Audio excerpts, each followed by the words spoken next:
از انتخابات ریاست جمهوری آمریکا گرفته تا هر چیزی که در دنیا شما بخوای فکرشو بکنی داره بر مبنای تحقیقات بازار صحبت میکنه. یه عده‌ای که تحقیقات بازاریابی رو اصلا نمیشناسن، حتی اگر تو حوزه‌های مارکتینگ خیلی به‌روز وارد شده باشن، یه عده‌ای میشناسن هنوز ازش استفاده نکردن. اون قسمتی که نمیشناسن خیلی فاجعه آمیزه. یعنی ما الان از انتخابات ریاست جمهوری آمریکا گرفته تا هر چیزی که در دنیا شما بخوای فکرشو بکنی داره بر مبنای تحقیقات بازار صحبت میکنه. حتی کمپینایی که برای قبل از ریاست جمهوری میرن، همه نظرات مردم بر اساس نظراتی که از تحقیقات بازار میاد بیرون داره تغییر میکنه. ولی هیچ جای ایران ما نمیتونیم یه همچین چیزی رو ببینیم. حالا بحث انحصار به این قضیه رو که کنار بذاریم، میزان اعتماد به انجام تحقیقات رو دارم.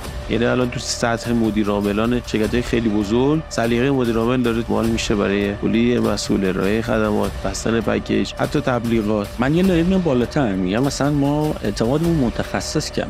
یه ایراد بزرگش برمیگره به خودمون، چه ما در شرکت‌های تحقیقات بازاریابی، چه اون متخصصینی که شما دارید لایه بالاتر بهش میگی. داده‌ای با کیفیت ارائه نشده.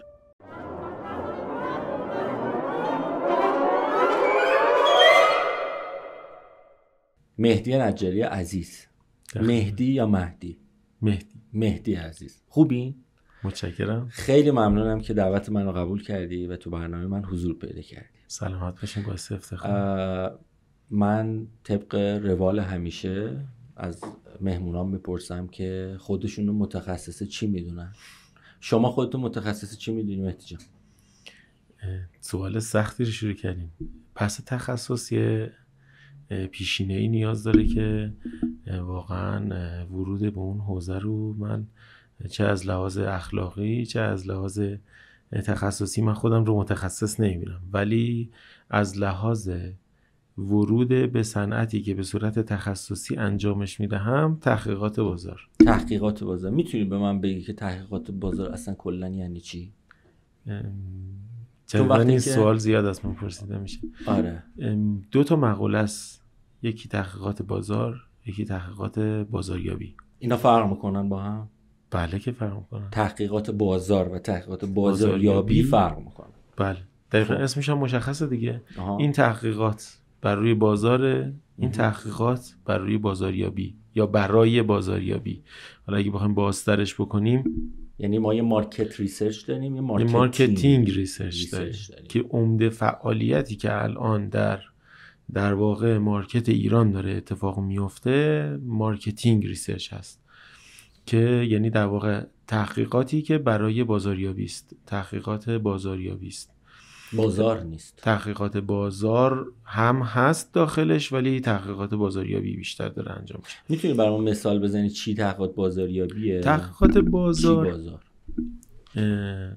تحقیقات بازار در واقع مطالعات ثانویه میشه. یعنی ما اینجوری تشریحش بکنم بهتره، ما تحقیقات بازاریابی رو وقتی انجام میدیم که هیچ دیتایی نداریم و میخوایم دیتا ایجاد بکنیم.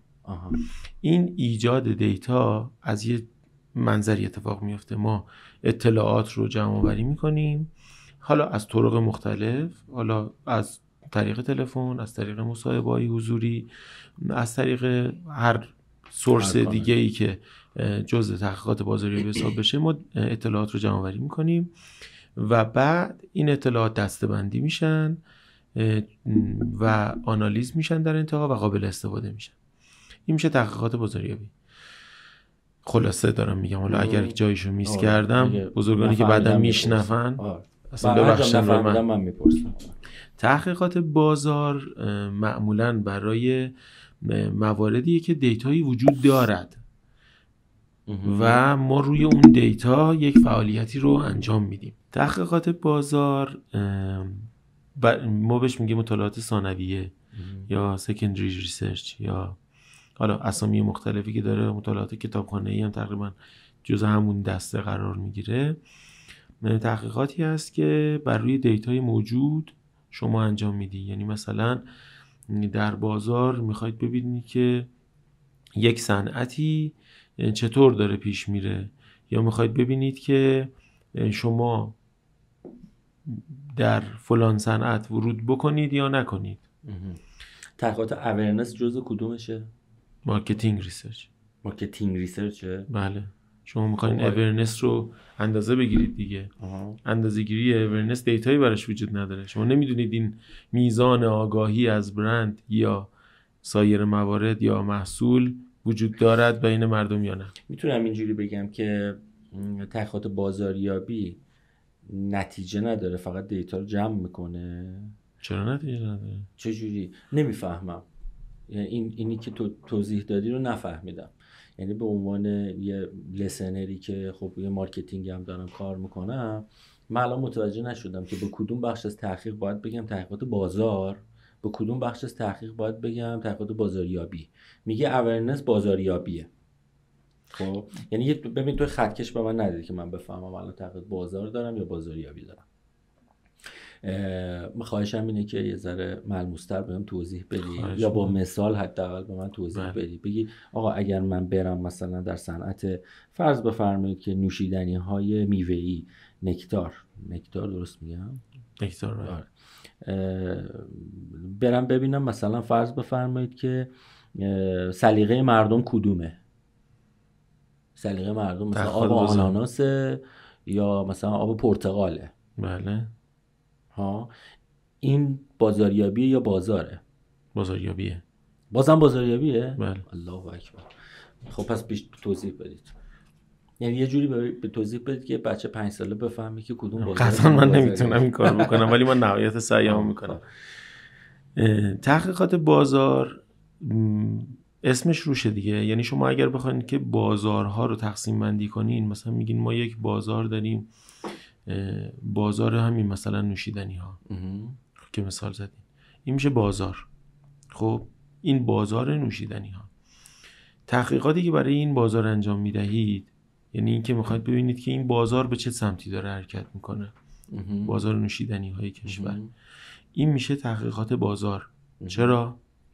به خاطر اینکه شما میخواید بر مبنای یک دیتایی که وجود دارد خب یه سری تصمیماتی بگیرید. این دیتا چیه که وجود داره؟ شما میدانید که چند برند مثلا توی کشور وجود دارن. بله. پلیرهای اصلی توی این صنعت کیا هستن؟ بله. و اگرم ندونید این یعنی مشخصه که چند تا پلیر وجود دارد، یعنی قابلیت برداشت از جایی رو داره. و شما میتونید اون بازار رو تحلیل کنید. تحلیل اون بازار و تصمیم گیری بر مبنای اون تحلیل میشه تحقیقات بازار. بازاریابی پس تحلیل نداره؟ تحلیل داره. یعنی بازار رو فقط گفتیم. یعنی دیتا وجود دارد، ما میرویم اون دیتا رو استفاده میکنیم. مثلا اینجوری بخوام بهتون بگم که یه شرکتی میخواد بیاد داخل ایران، مثلا توی حوزه مثلا غلات کار بکنه. خب ما میزان واردات غلاتمون مشخصه، میزان تولید غلاتمون مشخصه، این همه دیتاهاش وجود داره دیگه. میزان صادر کنندگانمون مشخصه، وارد کنندگانمون مشخصه، چند نفر تو هر کدوم از اینا دارن کار میکنن مشخصه. درسته. و شما این دیتا رو جمع آوری میکنی، دیتایی که موجوده. همه دیتا رو جمع آوری میکنی و بعد تصمیم میگیری که آقا بازار صنعت غلات ایران تو چه وضعیتی هست و چه برنامه‌ای میشه براش ریخت. این میتونه بازار پتروشیمی ایران بشه، فرآورده‌های نفتی، نمیدونم هر چیزی. آگاهی از سلیقه چی؟ خب مثلا یه تولید کننده بازار مشخص شد. حالا مثلا تولید کننده سیگار میخواد بدونه این محصولش مثلا سلایق چی جوریه، کدوم طعمو بیشتر دوست دارن مردم، اینه که من درست کنم بعد اونو بفرسته تو بازار. این تحقیقات بازاره. این تحقیقات بازاریابیه دقیقاً. چون شما دیتا، آره دیگه تحقیقات بازاریابی، چون دیتای دیگه وجود نداره. یعنی اونجایی که شما به اصطلاح خودتون ریکروتمنت انجام میدین، آدم میارین، پرسشنامه درست میکنید، پرسشنامه رو در جواباشو میارید، حالا دیتا جنریت شد. آره دیتا کالکشن داریم در واقع انجام میدیم و بعد اون دیتا کالکشن میاد دسته‌بندی میشه، آنالیز میشه و تبدیل به گزارش میشه. از بعد دیتا کالکشن با چیز یکیه، با تحقیقات بازار یکیه. کلا فرایندش اختلافات زیادی نداره. یعنی ما الان هم که بخوایم راجع بهش صحبت بکنیم مرز خاصی نمیتونیم بین مارکت ریسرچ و مارکتینگ ریسرچ بخوایم بذاریم. یعنی یه نفر به من بگه شما مارکت ریسرچ دارین کار میکنین، من نمیگم نه، چون مارکت ریسرچ مثل اپیزود چیز میمونه، طراحی رفتار ما میمونه که جواد نیکپیام، دکتر جواد نیکپیام گفتن ما یه تحقیقات رفتار داریم، یه طراحی رفتار داریم، یه طراحی رفتاری داریم، behavior design و behavioral design. و من افتادم تو گیر که آقا کجاست مرز اینا؟ و هی بنده خدا هی سعی میکرد بگه مرزی ندارن. behavioral design و behavior design، یه جا من رفتار رو طراحی میکنم، یه جا بر اساس رفتار طراحی میکنم. الان هم همینه، یعنی گرادینت اینا میرن به هم دیگه وارد میشن، نمیفهمی. حالا در واقع مارکت ریسرچ بخشی از مارکتینگ ریسرچ، اینجوری بگم شاید. یا نمیتونیم با وارد شدن به این قضیه برای بعدن کسانی که میشنون یه ذره چالش برانگیز میتونه باشه و در واقع مکمل، یعنی تو دل همدیگن. یعنی تو دل همدیگن. یه بخشایی شما مجبوری که مارکتینگ ریسرچ انجام بدی برای یه کار مارکت ریسرچ که بتونی کار قوی تری داشته باشی، یعنی بر اساس کاری که قراره انجام بدی برای مشتری. و یه زمانی مارکت ریسرچ انجام میدی به عنوان بخشی از یک فرایند مارکتینگ ریسرچی که تعریف کردی برای یک مشتری و میخوای که انجامش بدی. الان مشتری من فهمیدم، پس میتونیم یه نقطه افتراق بزنیم که جایی که تو پروژه دیتا کالکشن داری، عملا دیگه وارد یه چیز بازاریابی تحقیقات دیتا داریم یا آره دیگه دارید اون موقع داریم دیتا در واقع نمیشه بگیم دیتا درست میکنیم، داریم دیتا رو به وجود میاریم. متوجه شدم. بسیار عالی. بازم میثم جان میگم. میثم چون از سابقهش همزمان با منه. آره تو یه برادر داری به نام میثم که با هم دیگه مفصل رو مارکت کار کردیم. من گاهی به اون میگم مهدی. خیلی از افرادی هم که ما رو به عنوان نجاری میشناسن خیلی در واقع تفاوت خاصی. یه برادر دیگه هم دارین که باهاتون تقریبا همکاری میکنه. بله. فامیلی بیزینسین. بله تقریبا فامیلی بیزینس. یادی کنیم از سه جواد مهدوی که مهمانمون بوده، حالا نمیدونم کدوم اپیزود اول میره، ولی اونم تخصصش فامیلی بیزینسه. خب خیلی عالی.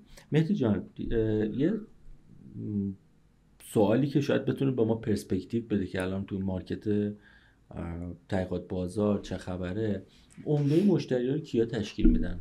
حالا الان یا قبلا یا کلا تو مارکت ایران کیا بیشتر سراغ مباحث مارکت ریسرچ میرن؟ چه جور شرکتایی؟ اگه باید طبقه بندی بکنی یا حتی ژانر، مثلا بگی FMCG ها خیلی بیشتر این کارو میکنن. قطعا FMCG ها خیلی بیشتر این کارو میکنن.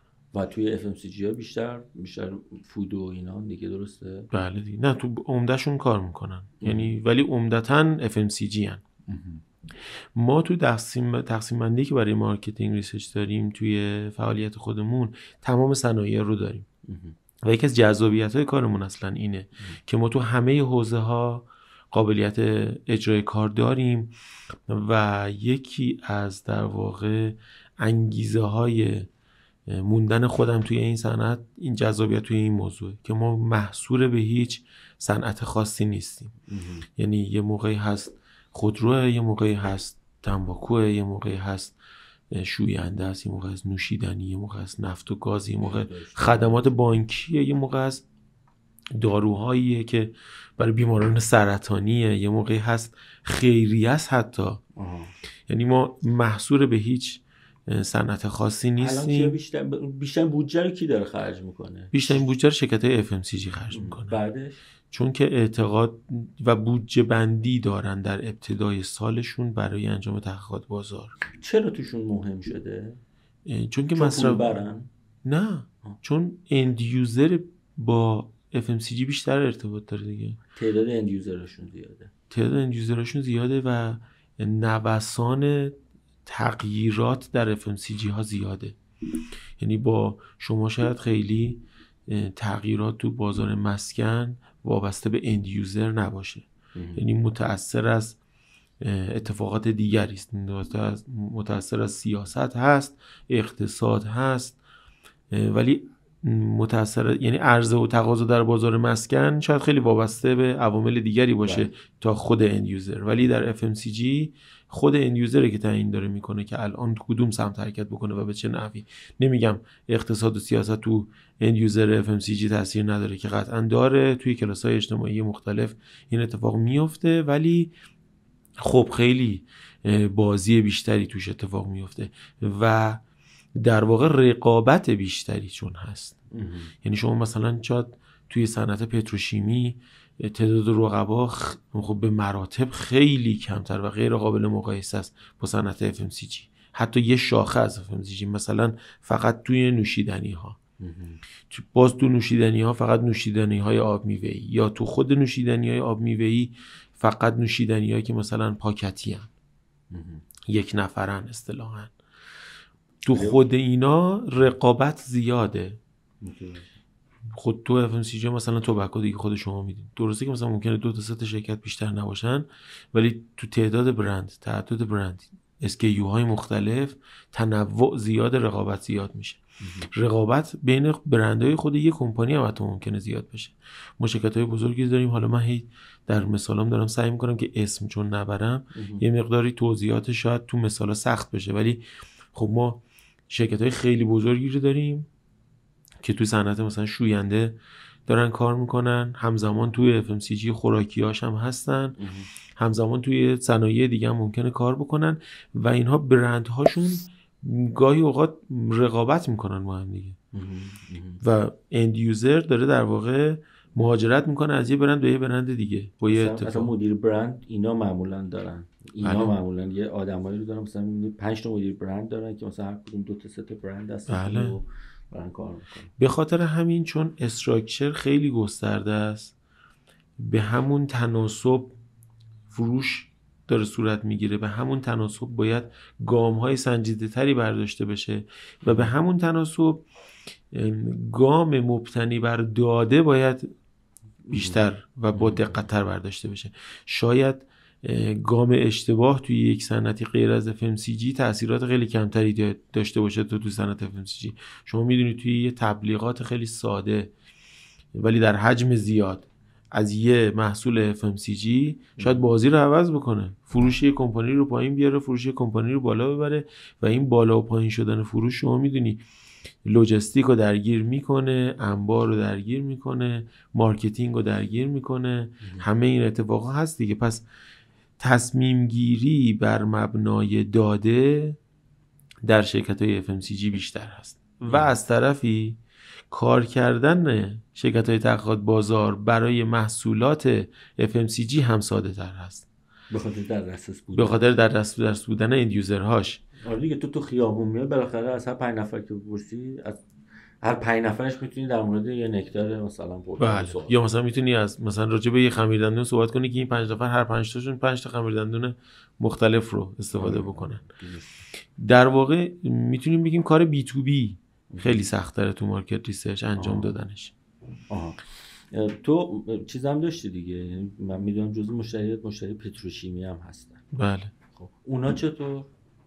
اونها تو حوزه های احتمالاً مثلا حوزه هایی که به اند یوزر وصلن میان دیگه، اونا هم تو همه حوزه هاشون کار میکنن، ولی اونجایی که به اند یوزر منتهی میشه حجم کار بیشتره.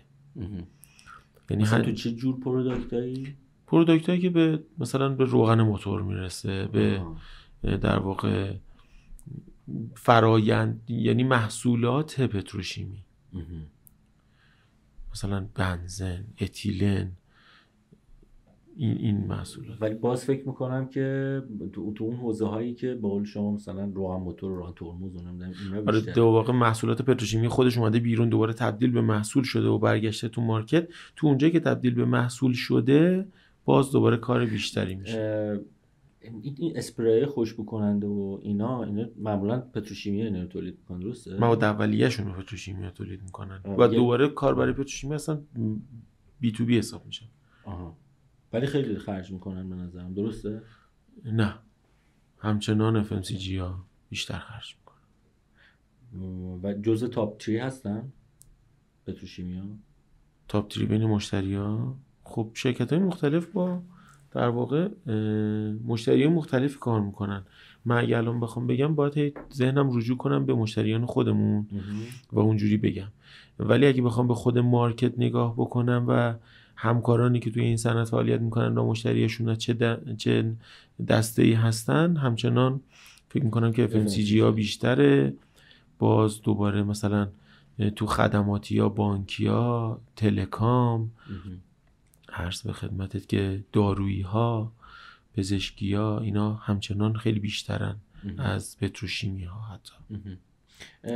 تا حالا مثلا چه صنعتی اومده که انتظار نداشتی مثلا این خیلی بیاد مارکت ریسرچ کار بکنه؟ خیلی صنایع عجیبی بودن که اومدن کار بکنن. ما مشتری داشتیم که طراح لباس غیر ایرانی بودن، فقط طراحی لباس میکردن، یه برند ایتالیایی بودن و طراحیایی که میکردن محصولات نهاییشون مثلا بالای چند صد دلار هر دونش بود. ولی با این حال مارکت ریسرچ میکردن. البته برمیگرده به دورانی که تحریم نبود و اونا میتونستن بیان و کار بکنن، یا مثلا توی صنعت فولاد حتی.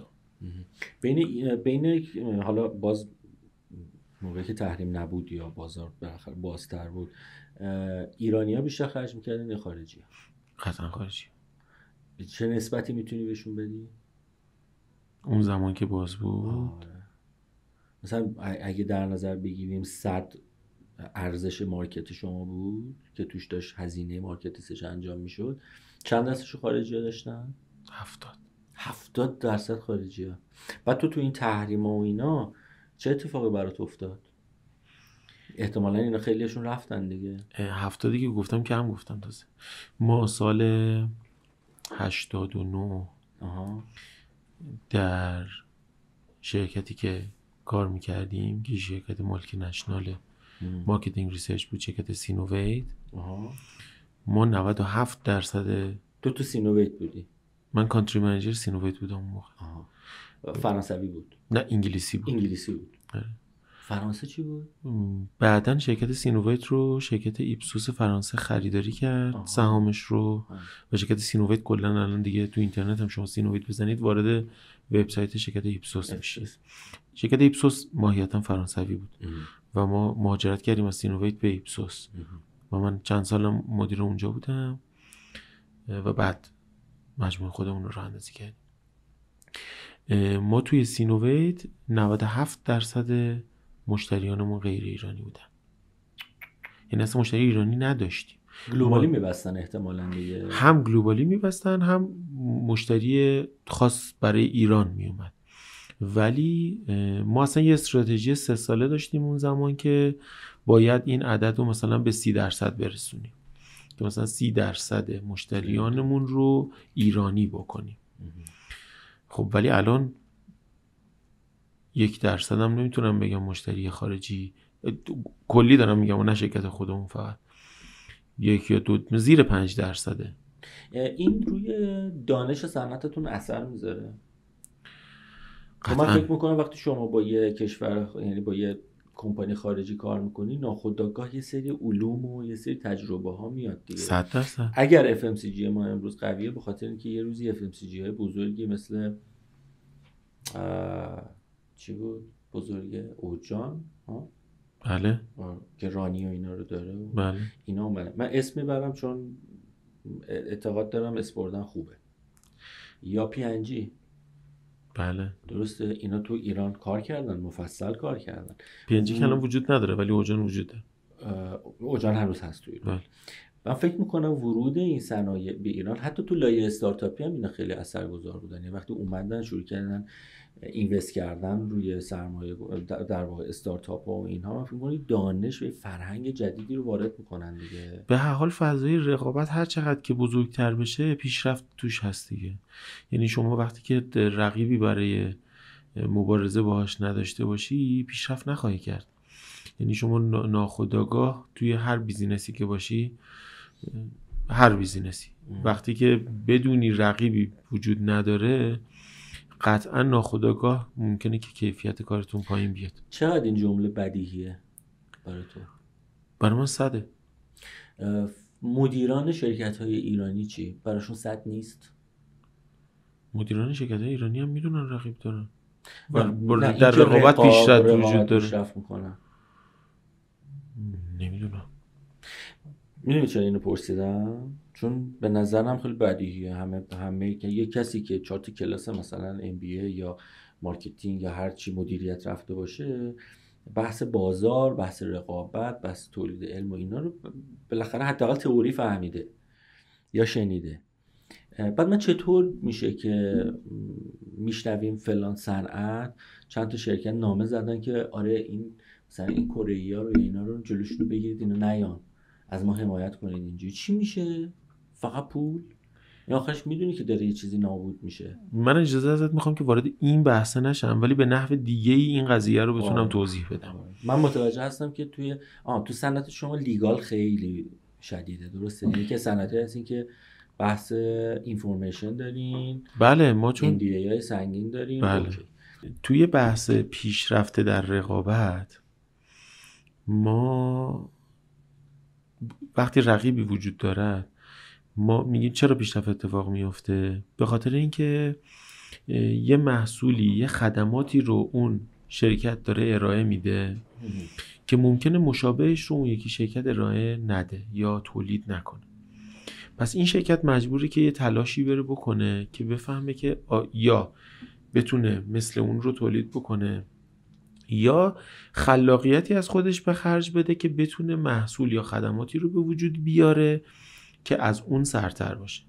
پس در این ایجاد خلاقیت رشد و پیشرفت هست. وجود رقیب باعث میشه که شما دنیای جدیدی رو ایجاد بکنید و جنریتش بکنید. مثلا حالا اون بحث اقیانوس قرمز و آبی و اینا رو که حالا بخوایم بذاریم کنار، اصلا اقیانوس آبیه اونجایی داره به وجود میاد که اقیانوس قرمزی دیده داره میشه. یعنی یه اقیانوس قرمزی وجود داره اون رقابت دیده میشه، حجم گسترده رقابت وجود داره، سختیای اونجا داره دیده میشه. پس یه خلاقیتی این طرف به وجود میاد که یه اقیانوس آبی رو به وجود بیاره که حدالامکان تا یه مدتی رقیب نداشته باشه. بعداً هم این اقیانوس آبی ممکنه که تبدیل به اقیانوس قرمز بشود، ولیکن وجودش به عقیده من ناشی از وجود اقیانوس قرمزه. یعنی یه قرمزی وجود داشته، یعنی مثلا توی تهیه غذا یه چیز خیلی عامیانه، خب همه تهیه غذا انجام میدن، خب این اقیانوس قرمزی داره دیده میشه. یه نفری میاد این تهیه غذا رو چاشنیشو میذاره مثلا تغذیه سالم یا رژیم غذایی یا یه برنامه مدون یا یه کاری دیگه ای میکنه براش، یا حداقل بسته‌بندیش عوض میکنه، یه کاری میکنه که حداقل توی اون قسمت رقیبی فعلا نداشته باشه. این اقیانوس آبی که این برای خودش ایجاد کرده بدون رقیب، ناشی از اون اقیانوس قرمزی که از قبل وجود داشت دیگه. تو همه صنایع هم همینه. شما میگید که اون موقع که خارجی‌ها بودن چه اتفاقی داشت میافتاد و دانش داشت انتقال پیدا میکرد. بله، ما الان دسترسی به اون دانش داریم ولی لمسش ممکنه نکنیم. یعنی ما الان از طریق زمار، از طریق کنفرانس هایی که در سطح دنیا داره اجرا میشه، مقالاتی که داره به وجود میاد، خب این دانش قابل دسترسی هست ولی قابل لمس نیست. یعنی نمیاد این طرف، قابلیت پیاده شدن نداره.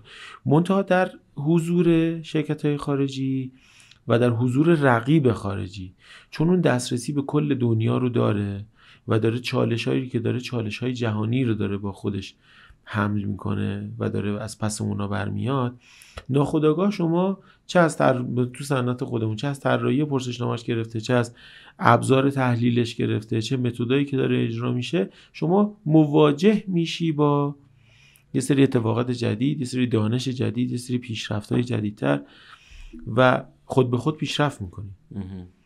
این پیشرفته شاید سرعتش در حضور اونا بیشتر باشه. یعنی شما مثلا، ما مثال بخوایم بزنیم، خودروی سفارش اینترنتی برای خودروی کرایه‌ای، خب ما در دنیا اوبر رو داریم، در ایران هم خب چند تا رو داریم، اسنپ و تپسی و ماکسیم و چند تا دیگه تاکسی هایی که اومدن رفتن وارد این ماجرا شدن.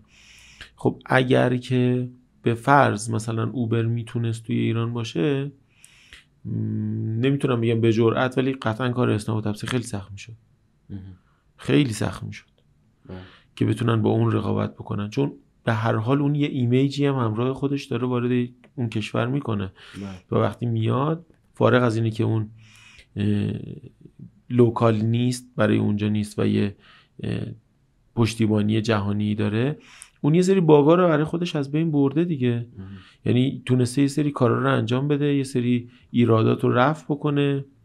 تو خیلی از کشورها با فرهنگ‌های مختلف بوده، اونا رو پشت سر گذاشته، اونا رو رفع کرده، با چالش‌های پرداختی مختلف دست و پنجه نرم کرده، تونسته بیاد جلو.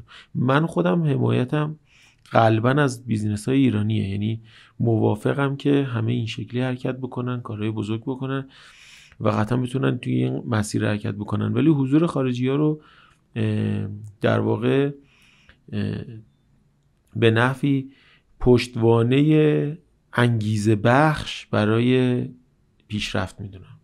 اینجور که شما توضیح دادی، الظاهر پول مارکت ریسرچ از شرکت خیلی بزرگ در میاد و احتمالاً پروژه و احتمالاً چیز هزینه بریه، درسته؟ در واقع تحقیقات بازاریابی تا حد زیادی چون وابسته به نیروی انسانیه، کار اجراش در اجرای فیلدش، یعنی اون کار میدانی، انجام کار میدانی، بله هزینه بره و باعث، اگر که بخوایم اسم گرون براش بذاریم، اون عامله که باعث گرونیش میشه.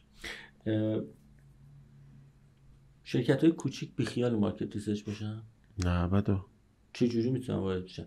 من حالا قبلا هم بهت گفتم، من احساس میکنم که مارکتینگ ریسرچ و مارکت ریسرچ و بازاریابی، شرکت‌های بازاریابی حالا تا حدودی تبلیغاتی، اساسا مثل دو تا جزیره دور از هم دارن کار میکنن. یعنی من خیلی کم تو صنعت خودم آدمایی دیدم که با مارکت ریسرچ مانوس باشن یا حتی بشناسن یا حتی ازش شنیده باشن یا حتی مثلا بدونن اینا چی کار میکنن، اصلا چه شکلی کار میکنن، یا رفیقایی داشته باشن، یا مثلا آدم‌هایی که مارکت ریسرچ کار میکنن ما تو سمینار خودمون ببینیم یا ما بریم تو سمینار مارکت ریسرچ شرکت بکنیم. انگار مثل دو تا جزیره است. خب و با توجه توضیحاتی هم که تو میدی که بیشتر شرکت‌های خیلی عظیمه مثلا حوزه FMCG یا پتروشیمی یا نمیدونم تباکو دارن کار میکنن، به نظر میرسه که ما خیلی از هم دوریم، یا ما نمیدونیم یا شما خیلی پولای درشت و گنده میخوان. چه جوریه؟ یعنی چرا الان شکل نگرفته این حداقل پروژه‌های کوچیک مارکت؟ مشاوره بگیریم. اینم نیست. تا حالا دیدی شرکت معمولی مثلا بیاد بگه آقای نجاری شما تشریف بیارید اینجا ما مشاوره ببینیم چه جوری ما تحقیق کنیم؟ اگر بخوام این رو توضیح بدم یه مقداری باید برم عقب‌تر، به فرهنگ استفاده از تحقیقات بازار برسم. ما فرهنگ استفاده از دادمون خیلی توی کشور ما متاسفانه پایینه، یعنی تصمیم گیریمون خیلی دیتا مبتنی بر دیتا نیست، دیتا دریون نیست. آفرین. یعنی ما تصمیم گیری میکنیم بیشتر بر مبنای سلیقه، بر مبنای برداشت خودمون از جامعه، از بازار، و این هم متأثر از خب یه سری موفقیت هاییه که در گذشته اتفاق افتاده برای یه سری از بیزینس ها. ما خیلی از بزرگان صنایع مختلف رو داریم که با همین روی کرد که شناخت درستی از بازار دارن کار شروع کردن، جلو بردن. حالا خیلیشون از یه جای کوچیکتری شروع کردن، کارگاه کوچیک، کارگاه بزرگ شده، الان کارخونه دارن و بیزینس بزرگی شده. ولی عمدتاً خودمون رو میگم اینو نمیبینیم که در واقع اون تحقیقات بازار انجام داده ولی نه به نحوی که ما الان بهش نیاز داریم یا الان داره انجام میشه. اون فرد و اون بیزینس هم تحقیقات بازار خودش رو انجام داده ولی شاید دیده نشده به نحوی که الان داره تعریف میشه براش، و این یه فرهنگی رو ایجاد میکنه بین استارتاپ ها، شرکت های کوچیکتر که نیاز به این کار نیست. من خودم میتونم این تصمیم رو بگیرم و تصمیم درستی میگیرم با توجه به شناختی که از بازار دارم. یه بحث اینه. یه بحث دیگه هم اینه که فکر میکنن که اگر که این کار رو بکنن هزینهش براشون قابل لمس نیست.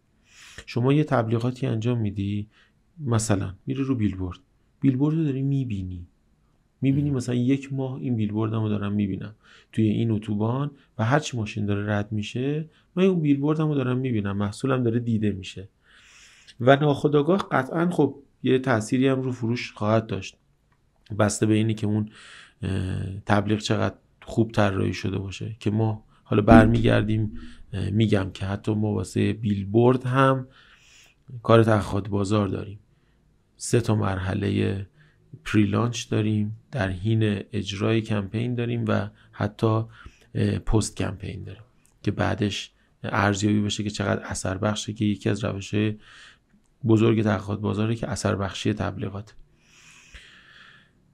ولی وقتی تحقیقات بازار یه مجموعه انجام میده، چون نمیتونه ببینتش، احساس میکنه این پوله رو خرج کردم، خب چی به دست آوردم؟ و خب یه مقدارش هم ناشی از اتفاقاتیه که ممکنه که توسط یه سری آژانس اتفاق افتاده باشه، انجام داده، تحقیقشون جوابی که انتظارشو داشته نگرفته و این باعث شده که بی‌اعتماد بشه. ولی واقعیت مطلب خیلی مواقع این قضیه فرهنگیه، یعنی ما باید به اون سمت بریم که تصمیم بگیریم، تصمیم گیری هامون رو بر مبنای یه فکتی انجام بدهیم.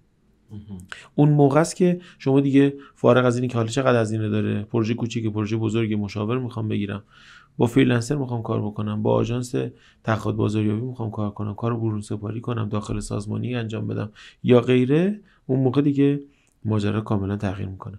یه مورد دیگه هم هست، با خیلی شرکت‌های بزرگ حتی هستن خودشون واحد، به خاطر این هزینه‌هایی که تو تحقیقات بازاریابی انجام میدن خودشون واحد تحقیقات بازاریابی را میندازن که بسیار هم خوبه.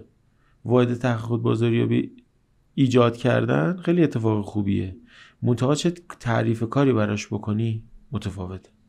ما شرکت‌های خیلی بزرگی داریم که باز من نمیخوام اسم ببرم که واحد تحقیقات بازاریابی دارن، ولی به جای اینکه کمک بگیره از تحقیقات بازاریابی برای تبیین استراتژیاش، برای دیفاین کردن یک پروژه، برای دیفاین کردن یک فعالیتی که میخواد در انجام بده، خودش درگیر فیلد اجراییش میکنه. یعنی حتی استراتژیشو خودش تبیین میکنه، طراحی‌ها رو خودش انجام میده، فیلد بیرونش هم خودش انجام میده، خودش هم تحلیل میکنه و بعد استفاده میخواد بکنه. یعنی ما غلط میدونیم این 100% غلطه، از نظر من 100% غلطه.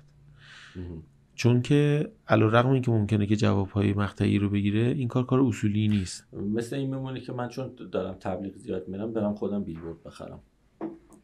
بله. نمیدونم مثالش برم پرووایدر بیلبوردم بشم.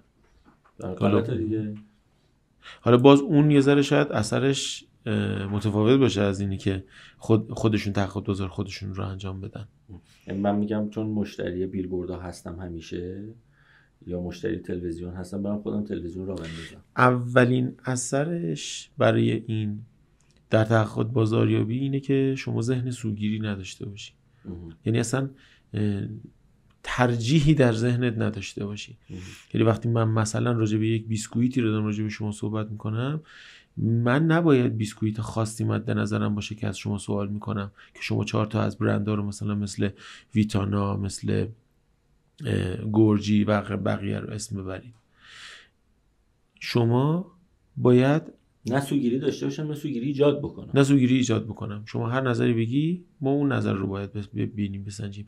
اولین گامش، پس اولین ایراد اینجا به وجود میاد که وقتی مجموعه خودتون داره راجع به پروداکت خودتون یا خدمات خودتون داره این کار رو انجام میده، سوگیری داره، چون تو ذهنش نقش بسته. که این محصول ماست، اون محصول دیگه. هر کاری بکنی داری. ایجنسی یعنی همین دیگه. ایجنسی کلا یه جاییه که نباید نفت داشته باشه، برعکس ایجنسی‌های وطنی که نوعاً خودشون رسانه دارن، تو رو میبرن به سمت رسانه. دوست نداری میدونم در موردش حرف بزنیم؟ نه چرا، میتونی صحبت کنیم، مشکلی نیست. ولی ایجنسی اساسا نباید، ایجنسی تبلیغاتی یا مارکتینگی یا حتی مارکت ریسرچ سوگیری نباید داشته باشه. پس نباید صاحب رسانه باشه در صنعت تبلیغات، نباید صاحب رسانه باشه، چون ناخودآگاه میگم رسانه رو بفروشه هم یه ذره بیشتر و این غلطه. آقا نرید سراغ ایجنسیایی که رسانه دارن. و در واقع اصل موضوع اینه که مارکتینگ ریسرچ و مارکت ریسرچ یک بخشی از مارکتینگه، نه خود مارکتینگ. و شما در مارکتینگ داری اقدامی انجام میدهی، بازاریابی دیگه، که اون فروش یا خدمات محصولی افزایش پیدا بکنه دیگه. این اون فروش رو شما میخوای افزایش بدی، محصول ترغیب بکنی و هر فعالیتی که منجر به بالا بردن ارتقاء برند یا هر هدفی که در مارکتینگ وجود داره اتفاق بیفته. ولی در ریسرچ شما باید خودت رو خالی بکنی از این موضوع.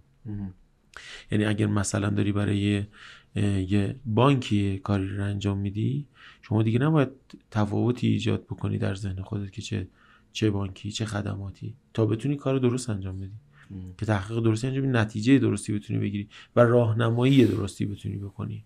اون چیزی که هست رو باید بدی، بله، نه اون چیزی که سو گیریده. خب خیلی عالی.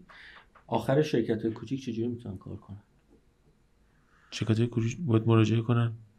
میشه واقعا تعریف کرد؟ یعنی به نظرم شرکت با توجه به هزینه‌هایی که من میبینم، یعنی شرکت کوچیک خیلی سخته. الان مثلا ایجنسی من به عنوان ایجنسی کوچیک 6 7 نفره، خب میتونه از خدمات مارکت ریسرچ استفاده بکنه؟ بله، چون مثلا هیچ ایده‌ای ندارم. خب که تو چجوری میتونی به من کمک کنی؟ خب دو تا رویکرد وجود داره، یا شما میدونی یا نمیدونی که چی کار باید بکنی.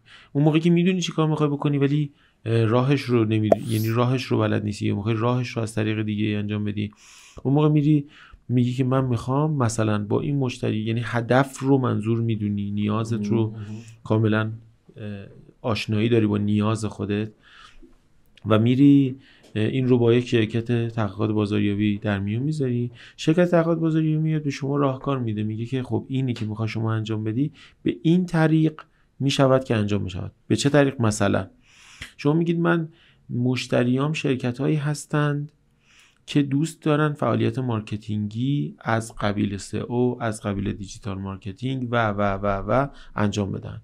پس من یه دسته از مشتریان مشخصی رو دارم که حالا ممکنه تو صنایع مختلف باشن. بله. پس این میشه جامعه آماری شما. بله. جامعه آماری که مشخص بشه، بعد حالا شما چه کار میخوای بکنی با این جامعه آماری هم مشخص میشه. یعنی من میخوام توی این جامعه آماری چه کار بکنم، فروشمو ببرم بالا، به چه طریق، چقدر پتانسیل دارم، چقدر ابزار دارم، چقدر میتونم برای اون جامعه خدمت ایجاد بکنم. و بعد اون موقع شرکت تحقیقات بازاریابی میتونه به شما بگه که خب شما این کار را میتوانی بکنی که بتونی اینا رو بهتر بشناسی، یا این کار رو میتونی بکنی که بتونی به اینا دسترسی پیدا بکنی، این کار رو میتونی بکنی. خب حالا یعنی حتی پاسخ دسترسی هم میتونه بده. آره، بعد پروژه‌ای که تعریف میشه برای شما، حالا یا اون پروژه کوچیکه یا پروژه بزرگه. اونی که داریم میگیم خیلی داریم صحبت میکنیم راجع به پروژه‌های بزرگ داریم صحبت میکنیم، وگرنه این پروژه میتونه کوچیک باشه. مثلا مصاحبه با چند تا مغازه‌دار، مصاحبه با چند تا بیزینس استارتاپی، مصاحبه با کسایی که دارن مثلا توی یه وبسایتی تبلیغات بنری میذارن، هر کی میدونی تعدادشون قابل اندازه‌گیریه دیگه. بله. و به همون نسبت شما میتونی پروژه تعریف کنی. یه قسمت دیگه هست شما نمیدونی، میگی من مثلا فروشم پایینه، 3 ساله دارم تلاش میکنم ولی هنوز نتونستم به اون جایگاهی که دارم میخواد برسم. عارضه یابی هم میتواند بکند تحقیقات بازاریابی. یعنی اون موقع پروژه تعریف پروژه از طریق شرکت تحقیقات بازاریابی برای شما انجام میشه. مهدی جان تهاتر میکنی؟ چی رو؟ کلا پرسیدم تهاتر هم میکنی؟ بگذارم. چقدر این بخش خوب بود، چقدر این توضیح خوب بود. مرسی میشه. یعنی واقعا احساس کردم که یعنی یه کیس آوردم و به نظرم خیلی تونستی کمک بکنی.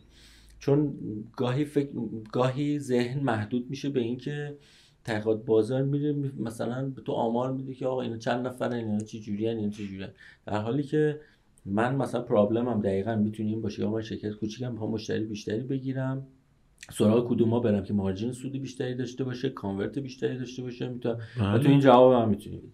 بله. شما هر کاری رو که بر مبنای تحقیق بشه انجامش داد، شرکت تقاعد گذاری میتونه انجام بده و اصلا تبیین استراتژی میکنه. تو همون مثالی که برای تبلیغات زدم به شما حتی واسه اینکه تبلیغ بخوای بکنی میتونی تقاعد بازاریابی کنی. من چی جوری تبلیغ کنم که بهترین اثر رو داشته باشه؟ بعد که متوجه شدی چه راهی بهترینه با داده، یعنی بر اساس داده مشخص شد که متوجه شدی این راه بهترین راهه، چی تبلیغ بکنم من باز تقاعد بازاریابی میتونه به شما بگه. به چه نحو تبلیغ بکنم رو تقاعد بازاریابی باز به شما میتونه بگه. و بعد اینکه تبلیغ ساخته شد با یه آژانس تبلیغاتی، حالا یا خودت یا مجموعه‌ای که کار تبلیغاتی برای شما کمپین درست کنه، میتونی ببینی چقدر اثرگذار بوده تبلیغی که انجام دادی. یعنی چقدر بازخوردی. اثر تبلیغ هم باز میتونی اندازه بگیری، نه فقط از فروشت. ممکنه خیلی موقع به فروش منجر نشده باشه ولی به بالا رفتن ایمیج شما کمک کرده باشه. میتونه به فروش منجر نشده باشه، به شهرت شما کمک کرده باشه. متوجه. یه مثالی یادم اومد چند سال پیش، اسم نمیبرم تا جایی که ممکنه، میخوام ذهنیت ایجاد نشه، که هنوز دیجیتال مارکتینگ انقدر رو بورس نیفتاده بود، داشت شروع میشد و ما هم اوایل توی صنعت بودیم. یه روز یکی از این شرکت‌های اتفاقا FMCG در حوزه تولید نوشیدنی، نمیگم چه نوشیدنی، خیلی معروفه، خب گفتش که آقا میشه خدماتتون برای ما بفرستین. خدماتو تبدیل کرد به یه RFP، خب Request for Proposal، یه RFP برای ما تعریف کرد و گفتش که ببین من میخوام اورنسم افزایش پیدا بکنه، برند اورنسم افزایش پیدا بکنه. من هر وقت میخوام مثال بزنم در مورد این که چقدر میتونه یه پروپوزال، یه RFP بد تعریف بشه و تو اصلا نفهمی داستان چی، اینو مثال میزنم. ببین در حدی این برند معروفه که بعضی وقتا میرن اسم این برند رو به جای محصول استفاده میکنن و میگن یه دونه مثلا تاید که ما میگفتیم، من خارجیشون میگم که میگه یه دونه تاید برف بده. خب دیدی؟ آره تاید. یه همچین اتفاقی الان میفته. درست بود که به من بگه من میخوام اورنسم افزایش پیدا بکنه؟ یعنی یه چیزی انقدر بدیهی بود به نظر من که داستان اشتباه بود. من اینجوری فکر میکنم آیا توی همچین لایه‌ای باز میتونه یه شرکتی بیاد بگه من میخوام به اورنسم افزایش پیدا بکنه؟ چون مادربزرگ منم میشناستش. خب این یک نکته بعد این که آیا من سوال درستی اون موقع پرسیدم که آقا خب تو الان اورنس چقدره و میخوای چقدر بشه؟ و اونا گفتن نه ما میخوایم شما بگید. شیوه برخورد اون شرکت درست بود توی این لایه. اینکه این شرکت میخواسته که در واقع آگاهی از برند خودش رو، اورنسش رو افزایش بده، به خاطر این بوده که نمیدونسته چقدره. شما بر اساس داده های ذهنی خودت فکر میکردی که خب پس چون من مادر بزرگم و هر کسی رو که در اطراف خودم میشناسم اینو میشناسن، پس قطعاً اورنس بالایی داره. ولی ما تو تقاعد بازاریابی اینجوری نگاه نمی‌کنیم، به این استناد نمی‌کنیم، چون معتقدیم که ما در یک کامیونیتی محدودی داریم زندگی می‌کنیم. ارتباطات ما منوط به افرادی هست که در محیط کار، در محیط مدرسه، در محیط خانواده و جامعه کوچیکی که درش زندگی می‌کنیم محدوده. یعنی من اشتباه همین بود که با سوگیری داشتم قضاوت می‌کردم. اصلا داشتم قضاوت می‌کردم. نه کاری به اشتباه شما ندارم. اون از اون جنبه دارم از دید اون فعلا می‌بینم. از دید برند که می‌خواد افزایش پیدا بکنه، یه گول به هر حال دیگه. اون می‌خواد یه به عنوان یک هدف بهش نگاه بکنه که اون افزایش بده، چون نمیدونه چقدره. سوال شما 100% درست بوده که شما عددتون چقدره که میخوای افزایش بدی. شاید عددش 98 باشه، شما 98 رو میخوای بکنی 99، بعد اون موقع براش روشن‌تره که بدون واقعا من 98% اگه دارم شاید فکر میکنه 60%. اگه فکر کنه که 60% اوکی، میتونه به 70% فکر کنه. ولی اگه بدون اورنسش 98%، شاید اصلا دیگه این سوال براش وجود نداشته باشه. و اینجاست که اون تحقیقات بازاریابی میتونسته بهش کمک بکنه. اگر تحقیقات بازاریابی رو انجام داده بود داخل مجموعه خودش و میدونست که اون عدد چقدره، اون موقع خیلی راحت‌تر با شما میتونست کار بکنه. یعنی دو تا نکته است دیگه، یکی اینکه اون نمیدونست چقدره. عارفیش درست بود اصلا به نظر تو؟ من به نظرم عارفیش ایراد داشت، فقط می‌خواست افزایش آگاهی از برند داشته باشه. خب پس چرا شرکت مارکتینگ؟ نمیدونم، اما پلن دیجیتال مارکتینگ میخواست برای افزایش این. نمیدونم واقعا چرا همچین چیزی از اون شرکت اومد بیرون. ما هیچ چیزی رو از هر شرکتی که بیاد به دید غلط نمی انگاریم. یعنی اول صبر میکنیم ببینیم چی میخوان، بعد باشون جلسه میذاریم، میگیم اول به ما بگید که نیازتون چیه. ما نیاز سنجی کنیم. یعنی شما نیازتون من بگو، اگه بدونین که اون نیاز چیه شاید تعریف درستری برای RFP داشته باشیم و RFP بهتری بتونه تو یعنی تهیه بشه حتی برای آژانس‌های تحقیقات بازار. یعنی اول باید بدونیم برای چی میخواد آگاهی از برندش بره بالا. یعنی یه موقعی هست میگه که آقا من میخوام محصول جدیدی رو با این برند، با همین برند یه محصول جدیدی میخوام ایجاد کنم. یه موقع میگه نه من میخوام پکیجینگم عوض بکنم ولی میخوام اسممو همین نگه دارم، ببینم وابستگی به اسم برام چقدر مهمه که همین اسم برم. یه موقع میگه نه من میخوام همین لاین رو ثابت نگه دارم یه لاین دیگه اضافه کنم، یا اینکه نه اصلا میخوام یه کار دیگه انجام بدم، فروشم رو میخوام افزایش بدم. میدونی نیازها با هم متفاوته. اگر ما بدونیم نیاز یک شرکت برای انجام یک فعالیت مارکتینگ چیه، خیلی تعریف بهتر و درستری میتونیم براش داشته باشیم که چه تحقیقات بازاری میتونه براش انجام بشه. پس به نظر میشه توصیه کرد به شرکت‌های حتی کوچیک که میخوان از علم استفاده بکنن اما به هر دلیلی همون سوال شما رو ازشون پرسید مگه میدونید چقدره که میخواد افزایشش بدید؟ آره دقیقاً. یعنی باید یه عددی باشه که بعدش بری جلو. ما به عنوان شرکت کوچیک به نظرم میرسه ما باید بابت مشاوره پول بدیم به عنوان شرکت‌های کوچیک، یا میتونیم با این مسئله بیایم پیش شما و شما به ما یه راه حلی پیشنهاد بدین.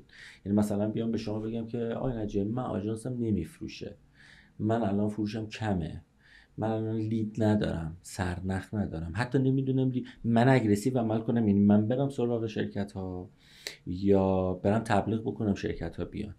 خب شما با من مصاحبه میکنی، دارم مسیر رو میپرسم که آیا درسته یا نه و به من یه پروپوزال میدی، میگه آقا ببین من پاسخ این سوالا رو بهت میدم، برای تعریف میکنم که جواب اینو چجوری بدی، تو برای اینکه اصلا به جواب این سوالت برسی قبلش باید یه پروسه مثلا اینجوری تعریف بکنیم برات، این انقدر هزینه داره، یا همچین مسیر رو میریم با هم دیگه. پروسه خیلی در حال تغییره در دنیای جدید امروزی، این پروسه خیلی در حال تغییره، ولی عمده اتفاقی که میفته اینه که شما خودتون باید مراجعه کنید، در حد ایمیل، در حد تلفن یه مراجعه‌ای داشته باشید. بعد ما که میگم از طرف شرکت‌های تحقیقات بازاره به شما فایلی رو میدیم که شما بتونید تقریبا ذهنتون رو دسته‌بندی کنید، ببینید که چه چیزایی نیاز داشتید. این همون بریفینگه؟ نه، یه فایل خامه. یه فایل خامه، یه چند تا سوال از شما میپرسیم و شما اون چند تا سوال رو جواب میدید. برای حالتی که دارید میگید من واقعا نمیدونم، هیچی نمیدونم، اون چند تا سوال رو که جواب بدید یه مقداری این قضیه بازتر میشه برای ما که شما دنبال چی هستید، چه کاری میخواید انجام بدید و بعد قطعا جلسه گذاشته میشه، صحبت میکنیم و دقیقاً فرمایش اولتون درسته. یعنی ما وقتی شما مراجعه بکنید توی شرکت تحقیقات بازار با شما صحبت میکنن، نمیگن همون اول مثلا اینقدر هزینه مشاورش میشه یا چیز دیگه، با شما صحبت میکنن، نیازو میسنجن، ابزار به شما پیشنهاد میدن، راهکار به شما پیشنهاد میدن که میشه همون پروپوزاله، قیمت، زمان بندی که شما میتونید این کار انجام بدید. اتفاقا توی زمینه مشاوره هم میشه با همین شرکت‌های تحقیقات بازاریابی این کار انجام داد. یعنی شما برید درخواست مشاوره بدید، یعنی بگید که خب ما میخوایم در کنار ما با دید تحقیقات بازاری یک نفر باشه که ما بگه این گامی که الان داریم انجام میدیم، این گامه به قول فرمایش خودتون مثلا بریم تبلیغ کنیم، تحقیقات بازاری قبلا به شما قطعا میگه که شما الان یه تحقیق بکن که اصلا تبلیغ به دردت میخوره یا نه. که تبلیغ بکنی، هزینه بکنی. بله. من یادم یه بار به یکی از همکارای شما گفتم که تو به عنوان کسی که مارکت ریسرچ انجام میدی خیلی باحال میشه که به نظر چجوری شرکت مارکت ریسرچ میتونه توی مناسبت‌ها یه مناسبتی مثل شب یلدا کانتنت تولید کنه. فکر کنم به خودت گفتم یه بار خیلی باحال میشه که یه شرکت مارکت ریسرچ بیاد توی شب یلدا یه آماری بده، حداقل با علومی که داره یه تخمینی بزنه، بگه امشب چند تن انار خورده شده. حالا نمیدونم شاید آمارش باشه ها، بعید میدونم انقدر دقیق باشه که مثلا ما انار مثلا یا هندونه چقدر فروختیم یا چقدر مردم مصرف کردن. قابل اندازه‌گیریه. آره خیلی باحال میشه. مثلا بعد اینو تعمیم بده، یعنی بگه که مثلا مصرف امشب اندازه مثلا فرض بفرمایید که تولید انقدر تن آب انار بوده، یا اگر انارهایی که امروز مصرف شد رو دون کنیم و بریزیم توی ظرف، کل گودی مثلا استادیوم آزادی رو ممکنه پر کنه مثلا. چون شما خلاقین توی ایده پردازی و کار تولید محتوا اینجوری می‌بینید دیگه. آره خیلی جالب میشه. بله. مثلا میگه هندونه هایی که اگر تولید شده مثلا بذاریم بیاد چقدر هندونه میشه، معادله چقدر. خیلی باحال میشه که اگه شما چرا این کارو نمی‌کنید بیاد به ما سفارش بدید این کارو براتون بکنیم دیگه. ما بی سلیقه این دیگه، شما باید انجام بدید. خواهش می‌کنم. البته شخص خودم میگم شما به عنوان شرکت مارکتینگ به نظرم خیلی در حوزه خلاقیت به نظرم باید به وبسایتتون سر بزنن و نمونه کاراتون رو ببینن. در حوزه سامپلینگ خیلی کار کردین، در حوزه کارهای گوریلا خیلی خوب کار کردین به نظر من. اون بخشمون اصلا مارکت ریسرچ نیست دیگه. آره. اون فیلد مارکتینگ، یعنی دقیقاً مارکتینگه. به نظرم نه اتفاقا خیلی هم تو حوزه خلاق خوب عمل کردین. حالا ممکن تیمتون کار کرده باشه ولی به هر حال بینشیشو داشتین دیگه، ولی متوقفش کردین تا حدودی. نه داریم کار میکنیم، ولی به نظرم توی این حوزه تولید محتوا کار کنید. حیفه. یعنی ببین من یکی از اتهاماتی که به شما مارکت ریسرچر میزنم اینه که با ادبیات ما حرف نمیزنید. یعنی شما مثل برنامه‌نویسا میمونید، خب، یا مثل اینایی میمونید که مدیر پروژه و اینا درس میدن. جلسه تخریب دیگه. نه میخوام بهتون بگم اتفاقا نخیر، میخوام بهتون بگم ببین ما خیلی نیاز داریم به شما، ولی شما اصلا خودتون رو پرزنت نمی‌کنید که من همش فکر من مثال خوبی نیستم برای این قضیه. خب همکاران من خیلی هاشون کار میکنن. نه قبول ندارم، ندیدم، من ازشون چیزی ندیدم. من به عنوان یه مارکتری که تو مارکت میچرخم و به عنوان یه مارکتری که یه زمان با خود تو مارکت ریسرچ کار کردم، حتی از همصنفان خودم مارکترها رو بیشتر میشناسم، ببخشید مارکت ریسرچرها رو بیشتر میشناسم، من ازشون فوتپرینت نمیبینم. خب یعنی یه نفر بیاد بگه آقا پیوند دوباره مارکتینگ و مارکت ریسرچ. حالا در زمینه پیوند بین مارکتینگ و مارکتینگ ریسرچ حالا یه بحثشو بذاریم کنار، ولی کلا من اگه ایونت بگیرم جسارتا مهدی جون، من اگر ایونت بگیرم احتمالاً یکی فیلدایی که دارم مارکت ریسرچه و تو رو به عنوان یه اسپیکر یا یه پنلیست دعوت میکنیم بیا بشین در مورد قضیه صحبت بکنیم، چرا استفاده نمیکنید؟ خب یعنی میگم آقا اینو با بله خیر جواب بده. میشه یه پروژه مارکت ریسرچ تعریف کرد که 50 تومن باشه؟ بله. 20 تومن؟ بله. میشه. بله. تو این باید صحبت بکنیم، کسی نیست صحبت کنه. یعنی خودت تو به عنوان یه کسی که داری مارکت ریسرچ کار میکنی، خب از تو کامیونیتی ما نیستی، قبول داری دیگه؟ تو کامیونیتی مثلا دیجیتال مارکتر یا مارکتر؟ نه نیستم. آره نیستی. آره چون مثلا ناگهان خب یه ذره دنیامون با هم متفاوته دیگه. ما مثلا یه همایش داشتیم، نمیدونم تو لینکدین دیدین؟ بله دیدم. مارکت وی. بله. خب اصلا منو چرا اینوایت نکردین؟ یعنی به عنوان یه فعال این حوزه، به عنوان ما تو همون چیزی که از اول صحبتمون صحبت کردیم، در واقع شرکت هایی که تعریف میکنن تحقیقات بازار رو یا تا الان کردن در دوره اول ما در شوخی کردم چرا من نه اتفاقا 100% درسته، چون که ما در دوره اول هیچ فیدبکی نداشتیم که چه اتفاقی قرار بیفته، چقدر ممکنه استقبال بشه از این قضیه. ما قبل از اینکه این برنامه‌مون رو داشته باشیم صحبتی کردیم، گفتم ما در واقع نسل جدیدی از شرکت‌های تحقیقات بازاریابی هستیم الان در ایران و ما می‌خوایم که در واقع یه پوست‌اندازی بکنیم این صنعت رو. می‌خوایم یه سری کارهای دیگه انجام بدیم، یه سری اتفاقای دیگه انجام بدیم، یه سری واقعا باید یه فرآیندی اتفاق بیفته، این شرکت‌های تحقیقات بازار به یه روند دیگه‌ای رو در پیش بگیرن که بتونیم راجع بهش صحبت بکنیم. مثلا ما قطعاً باید از تیمی که کار مارکتینگ انجام میدن، کار دیجیتال مارکتینگ انجام میدن، حتی کارهای تبلیغات انجام میدن، باید توی همه همایش خودمون در مارکت وی داشته باشیم. ولی ما در دوره اول از کسایی دعوت کردیم اومدن که صاحبین شرکت هایی بودن یا مدیران ارشد شرکت هایی بودن که پروژه های تحقیقات بازاریابی تعریف کردن تا امروز و کار کردن یا حداقل در شرف انجامش بودن و تمایل اعتقاد بر این کار داشتن، اعتقاد بر تصمیم گیری همون بر مبنای دیتا رو داشتن. ما تو خود مارکتینگ یا تو بحث دیجیتال مارکتینگ به هر حال به عنوان صنعتی که عمر کوتاه‌تر بگم تازه تر متولد شده و جدیدتر اومده توی بازار و این دوره کوتاه‌تری رو طی کرده برای شهرت خودش، شاید هنوز خود اون صنعت به این اعتقاد نرسیده که من برای کارهایی که میخوام انجام بدم برای مشتریان خودم یه تحقیقات بازاریابی با در کنارش انجام بدم.